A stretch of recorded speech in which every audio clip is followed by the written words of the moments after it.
The phone call came at exactly 9:14 p.m. on a Friday.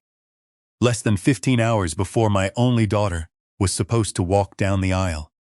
"Dad," Emily said, her voice tight, hovering somewhere between guilt and severe irritation. "We've been finalizing the schedule, and, well, the best wedding gift you can give us is not showing up tomorrow." For a fraction of a second, the sheer tactical shock of the statement paralyzed me. My eyes drifted down from the kitchen clock to the heavy manila folder sitting perfectly squared on my scarred oak table. Inside that folder was the legally binding, fully notarized deed to a 6-story commercial office building located right on North High Street in the heart of downtown Columbus. It had recently been appraised at a staggering $17 million. My corporate attorney, Margaret, had already executed every necessary transfer document. All that remained was my final signature, which I had scheduled to ink at a private breakfast with Emily the Monday morning following her honeymoon departure. My daughter's name was already typed with mechanical precision across the grantee line of the first page. I stared at her printed name while she waited in agonizing silence for my response.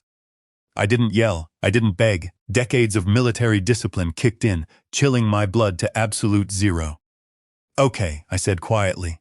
"Thank you, Dad," she exhaled, the relief bleeding through the speaker. "Ryan and I we want the day to be perfect, you understand." She hung up before I could answer. If you have ever reached an age where absolute silence inflicts more physical pain than a screaming match, you will understand exactly how my modest ranch house felt in that moment.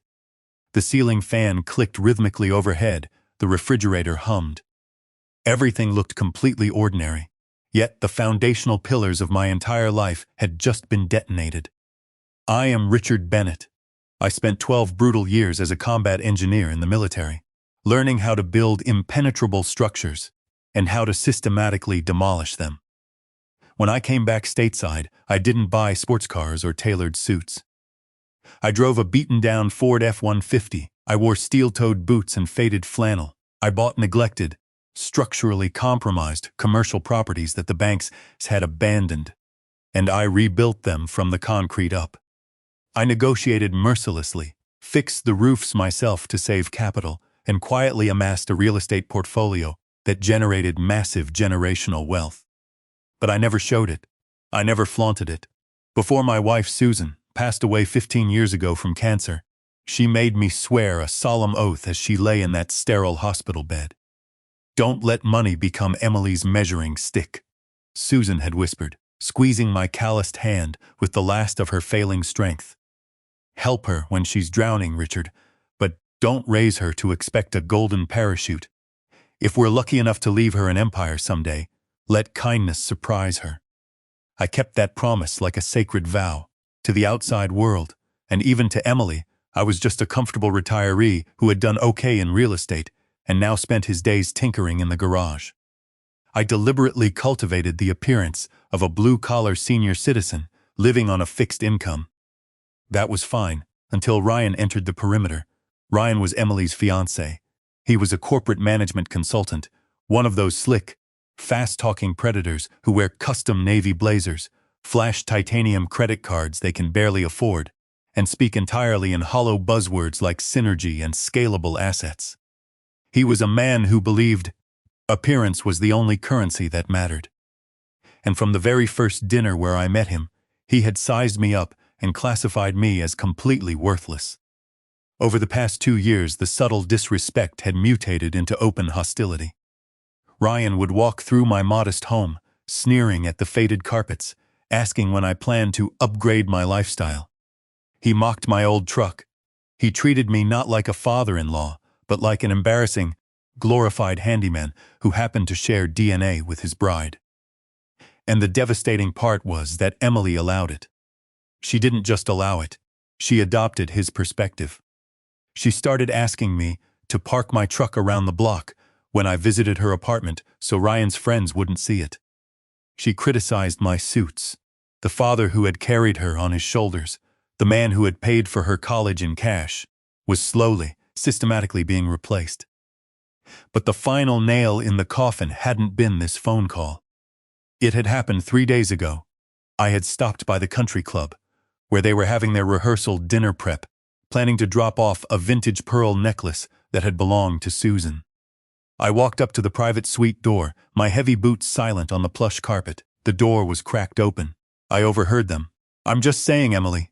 Ryan's voice had drifted into the hallway, dripping with venomous condescension. "Your father is an eyesore. He's going to show up to a black tie event looking like a janitor. My parents are flying in their corporate partners. Having a pathetic handyman awkwardly standing in the family photos is going to ruin our entire aesthetic." I had waited for Emily to defend me. I waited for my daughter to unleash hell on the man insulting her father.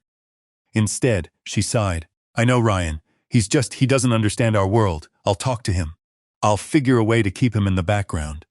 I hadn't walked in. I had simply turned around, carrying the pearl necklace back to my truck, the cold realization settling into my bones. She hadn't just chosen a husband. She had chosen a completely different reality.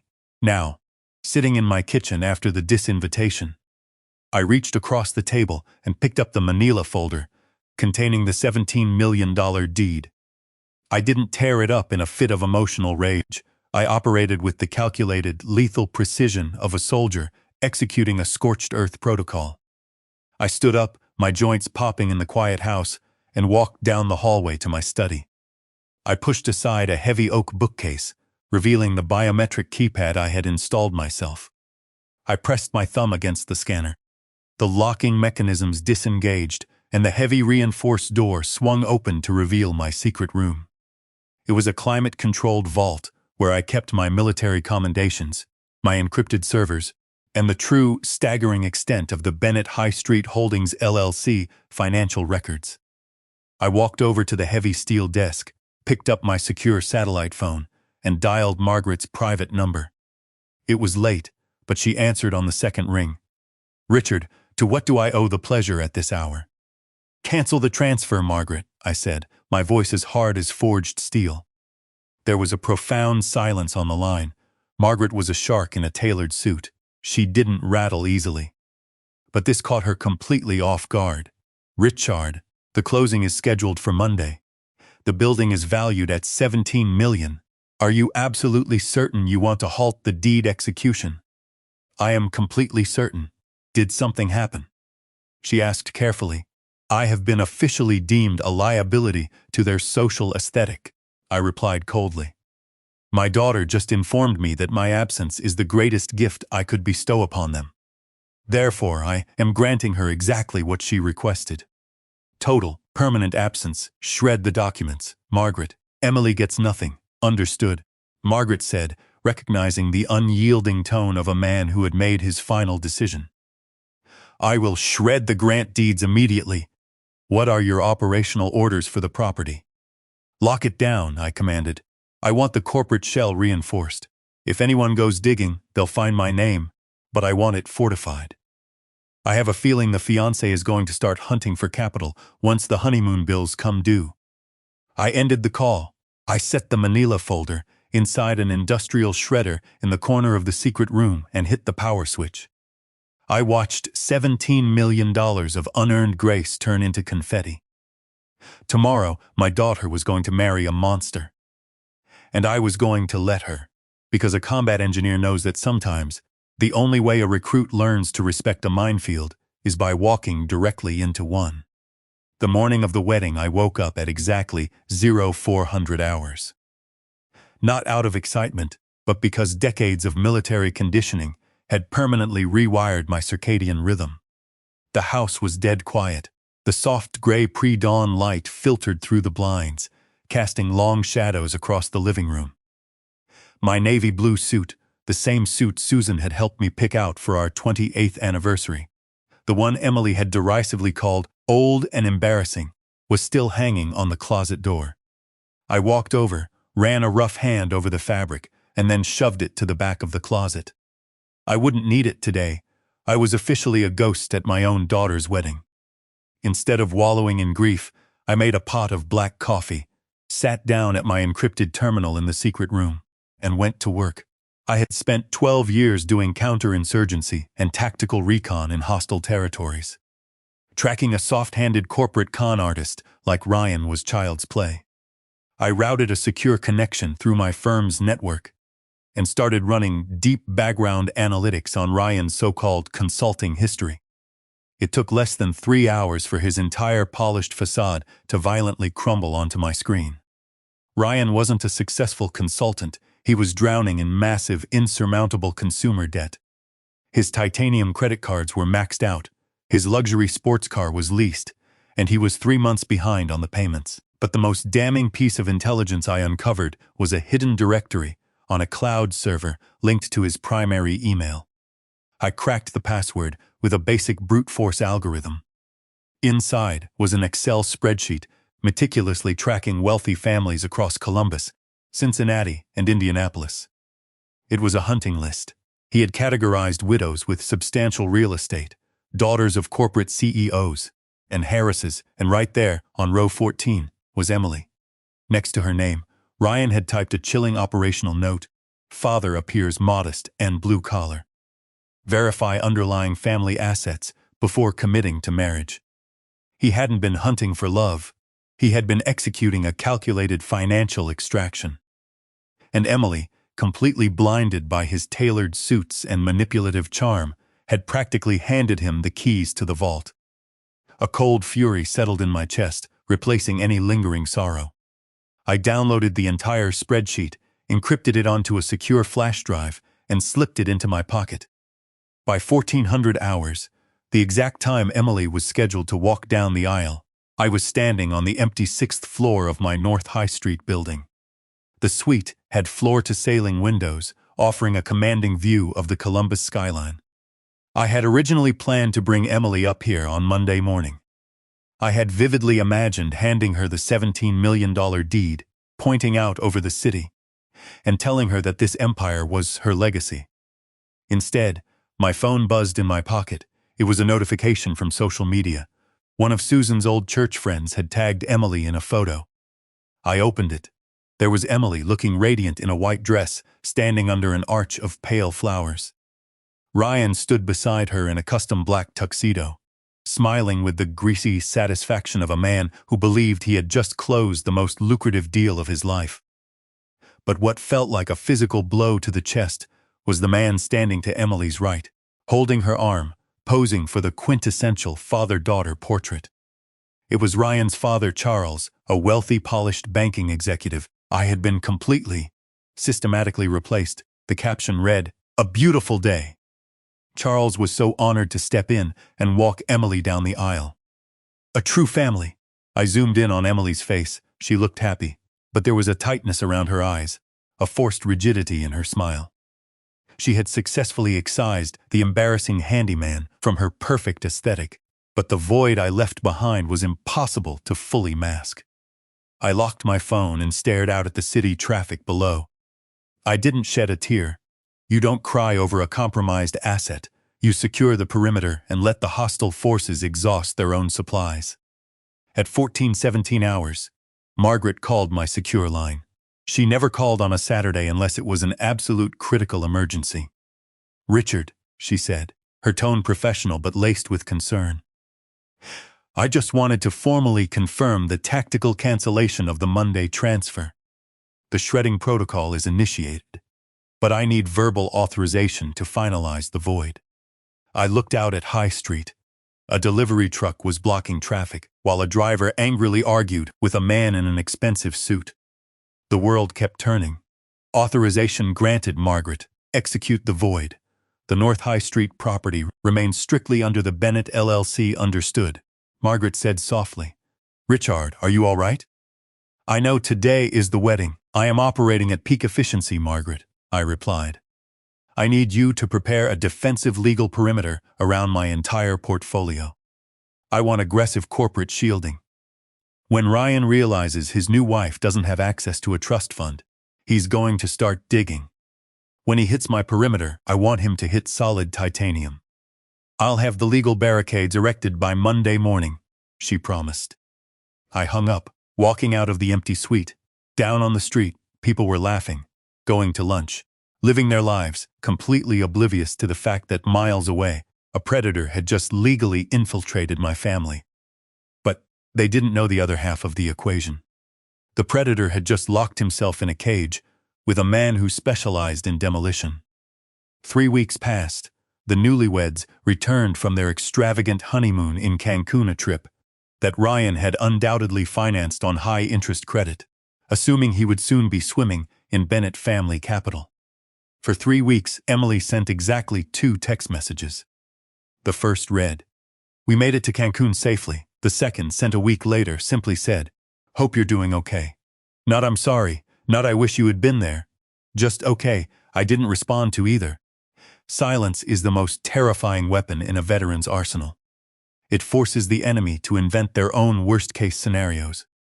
Then, on a Tuesday morning, the inevitable breach occurred. I was in my garage, changing the oil on my F-150, my hands covered in grease, when Margaret called. "We have contact," she said immediately. "A commercial real estate broker named Daniel Price reached out to my office this morning. He represents a corporate consulting firm looking to secure premium downtown office space. He specifically inquired about the leasing terms for the vacant suites on the 4th and 5th floors of the North High building." "And," I asked, wiping my hands on a shop rag, "the client he was touring the building with was Ryan Carter?" Margaret stated, the grim satisfaction evident in her voice. I leaned against the hood of my truck, a slow, dangerous smile spreading across my face. "Ryan was looking for office space in my building?" "Exactly." Daniel Price pulled up the public ownership records during their meeting to verify the landlord. He read your name out loud, Richard Bennett, managing member of Bennett High Street Holdings LLC, estimated asset value, $17 million. How did our newlywed consultant react to that intelligence? I asked. "According to my sources inside the brokerage, Ryan turned the color of wet ash," Margaret replied. "He physically dropped his coffee cup. He tried to play it off, claiming it must be a coincidence, but he immediately terminated the meeting. He's currently ripping through county auditor records and LLC filings, trying to verify if the embarrassing handyman he banned from the wedding actually owns half of downtown Columbus." "Let him dig," I commanded. "He's about to realize he made the most catastrophic miscalculation of his pathetic life." I hung up the phone. The trap was set. The bait had been taken. Now all I had to do was wait for the rat to come crawling back to the house he had previously deemed unworthy of his presence. At exactly 16:42 hours that afternoon, Emily called. For 3 excruciating weeks following her wedding, she had barely communicated. Now her name was frantically flashing across my screen. I let it ring, 5 rings, then voicemail. 60 seconds later, a text came through. "Dad, can you call me? It's really important." I turned the phone face down. 10 minutes later, a different number called. It was Ryan. The man who had convinced my daughter I was a social plague was now desperately trying to breach my perimeter. I let his call go to voicemail as well. When I finally listened to the recording, the sheer, unadulterated panic in his voice was palpable beneath the fake corporate polish. "Richard, hey, it's Ryan. Listen, I think there may have been a massive misunderstanding around the wedding. Emily and I would really like to sit down with you." We had no idea. He practically choked on the words, not, "We are sorry we broke your heart." Not, "We regret exiling you from your daughter's biggest day." Just, "We had no idea you were a multi-millionaire." I deleted the voicemail. At 19:15 hours, headlights swept across my living room wall. I didn't need to check the security cameras to know who had breached the perimeter. A sleek, leased black BMW parked aggressively in my driveway, right behind my faded Ford F-150. I stood by the window and watched them approach. Emily looked pale, wearing a cream sweater and jeans, her face tight with anxiety. Ryan marched beside her, holding a thick leather portfolio. He had strapped on his crisis management face, the polished, concerned look he used to pacify angry clients. The doorbell rang. I didn't move. It rang again, followed by a heavy knock. "Dad," Emily called out, her voice trembling through the solid wood door. "Dad, please, please." A word she had used 1,000 times as a child to ask for another bedtime story or a piece of candy. Now, She was using it because her shiny new husband had discovered he married the heiress to a real estate empire, and they had just locked themselves out of the castle. I unlocked the deadbolt and pulled the door open. Emily's eyes immediately flooded with tears. "Hey, Dad," she whispered, stepping forward. Ryan smoothly inserted himself into the gap. "Richard, thank God you're home. We really need to talk." I didn't step back to invite them in. I stood squarely in the doorway, an immovable object blocking their path. Emily hesitated, sensing the frozen hostile airspace between us. "Can we come in?" she asked, her voice cracking. I looked past her, fixing my gaze on the BMW ticking in my driveway, then locked eyes with my daughter. "No," Ryan's perfectly constructed mask slipped. "Richard, come on. We're family. Let's act like adults and talk this through." I let out a short, hollow laugh that didn't reach my eyes. "Family? That's a fascinating tactical shift. I was family 3 weeks ago too, Ryan, right up until you decided my presence would ruin your aesthetic." Emily flinched as if I had physically struck her. Ryan's jaw muscles feathered. "Dad," Emily choked out, "I didn't know about the North High building." "I am fully aware of what you didn't know," I replied coldly. "That is the entire point. We made a mistake." Ryan interjected smoothly, attempting to regain control of the narrative. The wedding planning was highly stressful. There were massive expectations, and Emily was under incredible pressure to deliver a perfect event. I raised my right hand, palm out, executing a hard stop. Ryan snapped his mouth shut. I looked exclusively at Emily. "Did you miss me on your wedding day?" I asked her, my voice dropping to a low, lethal register. Tears spilled over her eyelashes, cutting tracks down her pale cheeks. "Dad, that is not an answer, Emily. Did you miss your father?" She violently wiped her eyes with the sleeve of her sweater. "I thought it would be easier," she sobbed. "Easier." There was that word again. I nodded slowly. "Easier for you, easier for your husband's image." Ryan unzipped his leather portfolio. "Richard, listen, we just think there's been a massive emotional disconnect on all sides. We want to sit down somewhere neutral and clear the air. Get everything out on the table." "That is an excellent strategic proposal," I said, my tone shifting to something dangerously accommodating. Ryan paused, surprised by the sudden lack of resistance. Emily looked up, a fragile spark of hope igniting in her eyes. "However," I continued, locking my eyes onto Ryan's, "it won't be tonight. And it won't be just the three of us." Ryan's eyes narrowed. "What exactly do you mean?" "I mean your parents will be joining us," I stated. The blood instantly drained from Ryan's face. His polished confidence shattered like cheap glass. Emily looked completely bewildered. "Dad, why would his parents?" "Because his father walked you down the aisle in my place," I said, the words hitting like sniper fire. "Because they were present at the event you banned me from. And because they deserve to hear the absolute truth before you two attempt to aggressively rewrite history." Ryan's lips compressed into a thin, furious line.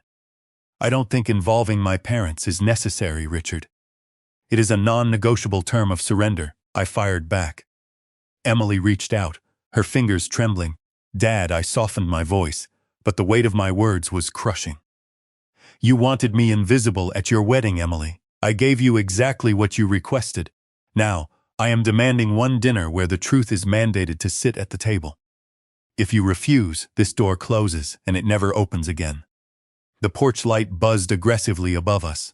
Finally, Ryan snapped his portfolio shut, realizing he had zero tactical leverage. "When?" he asked through gritted teeth. "Friday, 1800 hours. The Guild House downtown," I commanded. I turned my attention back to Emily. "No speeches, no spinning the narrative, and bring your appetite. Because regret is significantly easier to swallow on a full stomach." I closed the heavy front door, throwing the deadbolt before either of them could utter another word. They had come looking for a multi-millionaire real estate magnate. On Friday night, they were going to find the combat veteran they had thrown away. Friday evening arrived. I deployed to the Guild House 20 minutes prior to the designated engagement time. I parked my old truck 2 blocks away, walking the rest of the distance to clear my mind. I wasn't wearing a custom tuxedo. I wore the exact same navy suit, Emily had deemed too embarrassing for her wedding. I straightened my tie in the reflection of a storefront window, squared my shoulders, and walked into the upscale restaurant. Margaret was already in position, sitting at a round, semi-private table near the back. She wore a dark, immaculate blazer, her reading glasses perched professionally on a silver chain. Beside her chair sat a heavy, locked leather document bag. She stood as I approached. "Richard," she greeted me, her eyes scanning the room like a hawk. "Are you absolutely certain you want to execute this in a public venue? Public enough to prevent a screaming match, private enough for shame to breathe," I replied, taking my seat. "I want witnesses." 10 minutes later, the hostile forces arrived. Emily walked in first, followed closely by Ryan. Trailing behind them were Ryan's parents.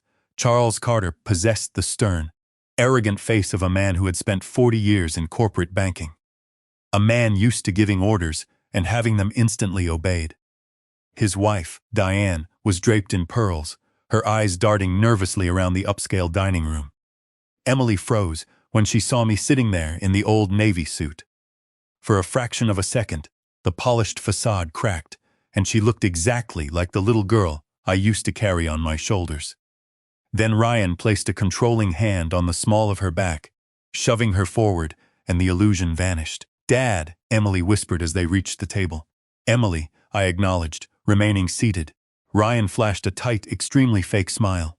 "Richard." I did not offer my hand. The smile died on Ryan's face.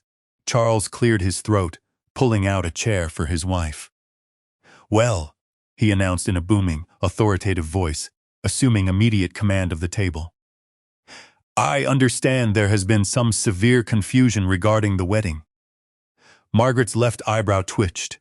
I leaned forward, resting my scarred hands on the pristine white tablecloth.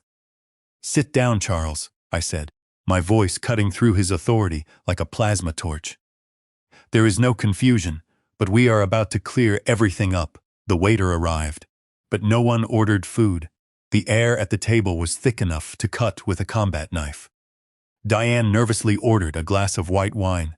Ryan drummed his fingers on the table, attempting to project confidence. "Richard," Charles began, leaning forward, "Ryan has explained that emotions were running high before the wedding. Emily was overwhelmed. We were managing massive expectations." "And is that what happened, Emily?"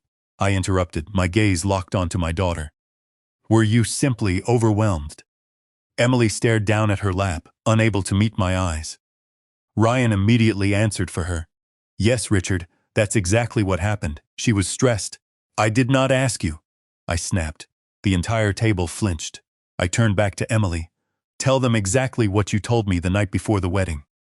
Silence hung over the table. Finally, Emily swallowed hard. I told you the best wedding gift you could give us was not showing up." Diane gasped, her hand flying to her pearl necklace. Charles slowly turned to look at his son. Ryan held up a hand defensively. "That is being aggressively taken out of context. We just wanted to avoid any awkwardness with the corporate partners." Margaret, who had been sitting in absolute silence, reached down and unlatched her leather document bag. "No," she stated with cold authority. "It really isn't." She extracted a pristine manila folder and placed it squarely in the center of the table. Ryan's eyes locked onto it like a heat-seeking missile. Emily went pale. "Open it," I commanded Margaret. She flipped the cover back. The first page was facing Emily. Her name was printed in bold black ink across the center. "Grantee, Emily Bennett Carter." "What is this?" Emily whispered, her hand trembling as she reached for the document. "Those," Margaret explained clinically, "are the legally finalized transfer documents for the North High Street commercial office building, valued at $17 million. They were drafted and finalized before the wedding. Your father was scheduled to execute the final signature, transferring total ownership to you the Monday morning following your ceremony." The table descended into absolute, paralyzing silence. "They were completely left speechless," Diane whispered. "Oh my God." Charles stared at the documents, then slowly dragged his gaze to his son. Ryan's eyes were darting violently over the paperwork, reading the valuations, the parcel numbers, the tax assessments. He wasn't looking at it with regret. He was looking at it with raw, predatory hunger. Charles saw it too. "Ryan," he said, his voice laced with disgust. "Did you know about this?" Ryan swallowed hard, his jaw clenching. "I found out later." Charles leaned back, a profound look of disappointment settling over his stern features. "You lied to me.